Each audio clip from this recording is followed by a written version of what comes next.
జరిగింది. కౌంటింగ్ అయిపోయిన తర్వాత, ఎన్నికల లెక్కింపు అయిన తర్వాత ఈ ఆంధ్రప్రదేశ్ రాష్ట్రంలో జరుగుతున్నటువంటి బీహార్ తరహా కిరాతకాలు, బీహార్ తరహా హింసా రాజకీయాలు ఇవన్నీ కూడా గవర్నర్ గారి దృష్టికి తీసుకెళ్తామైంది. ఎన్నికలు ఒక పక్క జరుగుతుంటే ఎన్నికలు సంపూర్ణంగా పూర్తవకుండానే మధ్యాహ్నం నుంచి తెలుగుదేశం పార్టీ గూండాలు ఏ రకంగా ఇళ్లపై దాడులు చేయటం, ఇళ్లు తగలబెడతాం, ఇంట్లో ఫర్నిచర్ ధ్వంసం చేయటం, మనుషుల్ని కిరాతకంగా కొడతాం, ఇళ్లలోకి వెళ్లి ఆడవాళ్ళని హింసించటం, కార్లు ధ్వంసం చేయటం, కార్లు తగలబెడతాం, ఆస్తులు నాశనం చేయటం, భయభ్రాంతులకు గురి చేయటం.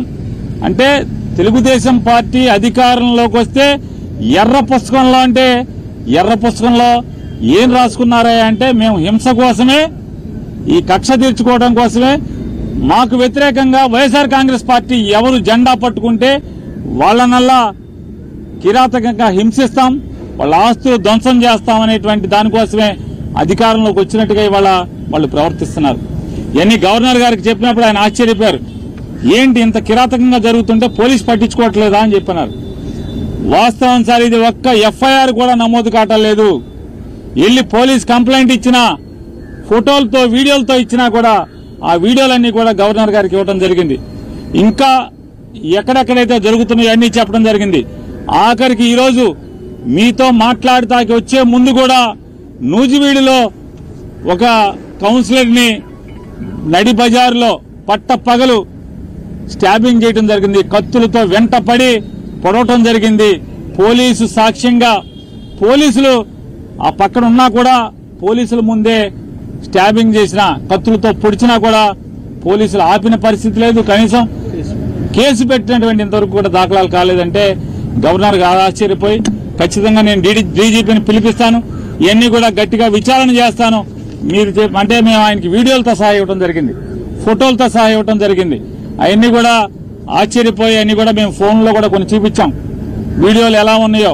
ఇంకా మా దగ్గర చాలా వీడియోలు ఉన్నాయండి అని చెప్తే అవన్నీ కూడా మా సెక్రటరీ గారికి పంపించండి, నేను చూస్తాను, వెంటనే యాక్షన్ తీసుకుంటాను. పోలీసుని గెలిపోవటంలో అనేవి సహజంగా ఉంటాయి, కానీ ఈ రకంగా కిరాతకం, ఈ రకంగా హింసా ప్రవృత్తి, ఈ రకంగా విధ్వంస ధోరణి అనేది చేస్తే ఇంక ప్రభుత్వం ఎలా ఉన్నట్టా లేనట్టా, ఇది డెమోక్రసీ కదా అని చెప్పి ఆయన చెప్పడం జరిగింది. ఆయన కూడా సోదాహరణంగా వివరించాం.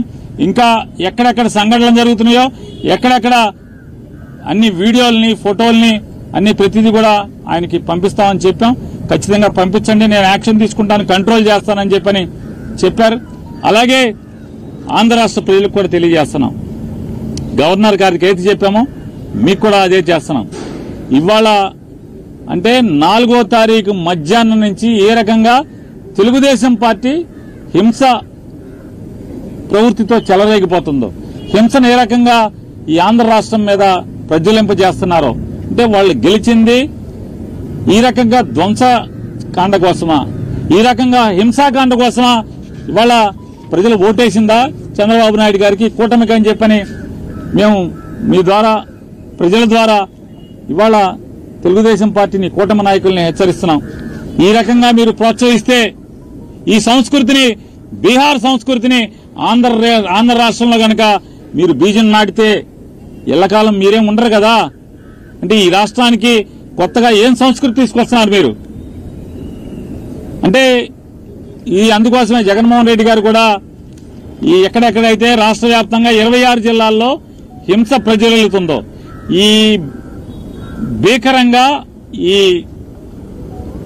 దాడులు చేస్తున్నారో, ఈ దాడుల్ని ధ్వంసకాండ రచిస్తున్నారు, వీటన్నిటిని కూడా గట్టిగా నిలువరింపజేయడం కోసం, వైఎస్ఆర్ కాంగ్రెస్ పార్టీ కార్యకర్తల మీద ఎక్కడైతే దాడులు జరుగుతున్నాయో వాళ్ళందరినీ కూడా రక్షించడం కోసం పోలీసులు ఎలాగో ప్రేక్షక పాత్ర పోషిస్తున్నారు.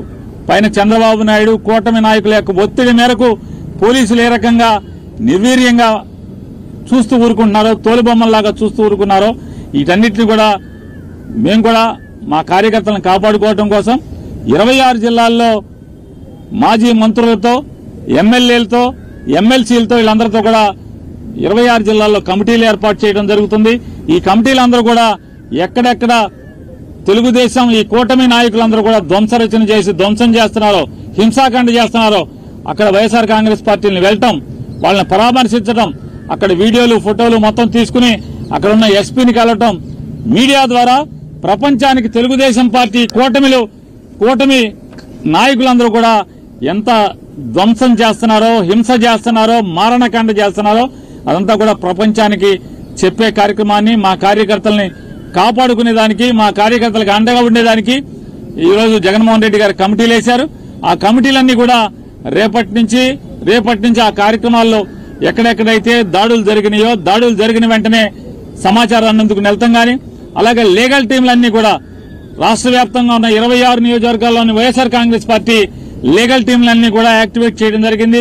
వాళ్ళు కూడా ఎవరైతే రాజకీయ పార్టీ నాయకులతో పాటు వాళ్ళు కూడా వెళ్తాం, కేసులు ఎక్కడెక్కడైతే కడతలేదో కేసులు చేసేదానికి కూడా ఎస్పీలని కలవటం, అలాగే ఆ వివరాలన్నీ కూడా మళ్లీ గవర్నర్ గారికి తీసుకొచ్చి ఇచ్చేదానికి కూడా ఇవాళ మేము నిర్ణయం తీసుకోవడం జరిగింది. ఇవాళ మరొకసారి కూటమి నాయకుడైన చంద్రబాబు నాయుడు గారిని కూడా గట్టిగా మేము హెచ్చరిస్తున్నాం. ఈ బీహార్ సంస్కృతిని లేదా ఈ వేటాడే అధికారాన్ని అడ్డం పెట్టుకుని ఈ వేటాడేటువంటి, ధ్వంసం చేసేటువంటి, ఆస్తులు తగలబెట్టేటువంటి లేదా మనుషుల్ని ప్రాణహాని చేసేటువంటి, నరికేటువంటి, కత్తులతో దాడులు చేసేటువంటి సంస్కృతిని ప్రారంభిస్తే ఖచ్చితంగా దీని పర్యవసానాలు అనుభవించాల్సి వస్తుంది భవిష్యత్తులో అని కూడా చంద్రబాబు నాయుడు గారికి హెచ్చరిక చేస్తూ ఈ మానుకోమని చెప్పని, కట్టిపెట్టమని చెప్పని, అలాగే వారిని గట్టిగా డిమాండ్ చేస్తూ పోలీసును కూడా, అధికారులను కూడా మేము డిమాండ్ చేస్తున్నాం. ఈ రకమైనటువంటి చేస్తే భవిష్యత్తులో చేయగలిగేది ఉంటుంది. పిల్లిని గదిలో పెట్టి కొడితే పిల్లి కూడా తిరగబడుతుంది ఆత్మరక్షణ కోసం. ఖచ్చితంగా వైఎస్ఆర్ కాంగ్రెస్ పార్టీ కార్యకర్తలను కాపాడుకుంటాకి మేము కూడా తిరుగుబాటు చేయాల్సిన పరిస్థితులు వచ్చేదాకా తీసుకురాబాకండి అని చెప్పని కూడా వారికి తెలియజేసుకుంటూ, గవర్నర్ గారు గట్టిగా చెప్పారు, పోలీసుని పిలిపించి వీటన్నిటి మీద విచారణ చేయిస్తాను, ఈ ధ్వంస రచనని, ఈ హింసాకాండని కంట్రోల్ చేస్తానని చెప్పని కూడా గవర్నర్ గారు చెప్పడం జరిగింది. కౌంటింగ్ అయిపోయిన తర్వాత, ఎన్నికల లెక్కింపు అయిన తర్వాత ఈ ఆంధ్రప్రదేశ్ రాష్ట్రంలో జరుగుతున్నటువంటి బీహార్ తరహా కిరాతకాలు, బీహార్ తరహా హింసా రాజకీయాలు ఇవన్నీ కూడా గవర్నర్ గారి దృష్టికి తీసుకెళ్తామైంది. ఎన్నికలు ఒక పక్క జరుగుతుంటే, ఎన్నికలు సంపూర్ణంగా పూర్తవకుండానే మధ్యాహ్నం నుంచి తెలుగుదేశం పార్టీ గూండాలు ఏ రకంగా ఇళ్లపై దాడులు చేయటం, ఇళ్లు తగలబెడతాం, ఇంట్లో ఫర్నిచర్ ధ్వంసం చేయటం, మనుషుల్ని కిరాతకంగా కొడతాం, ఇళ్లలోకి వెళ్లి ఆడవాళ్ళని హింసించటం, కార్లు ధ్వంసం చేయటం, కార్లు తగలబెడతాం, ఆస్తులు నాశనం చేయటం, భయభ్రాంతులకు గురి చేయటం. అంటే తెలుగుదేశం పార్టీ అధికారంలోకి వస్తే ఎర్ర పుస్తకంలో ఏం రాసుకున్నారా అంటే, మేము హింస కోసమే, ఈ కక్ష తీర్చుకోవడం కోసమే, మాకు వ్యతిరేకంగా వైఎస్ఆర్ కాంగ్రెస్ పార్టీ ఎవరు జెండా పట్టుకుంటే.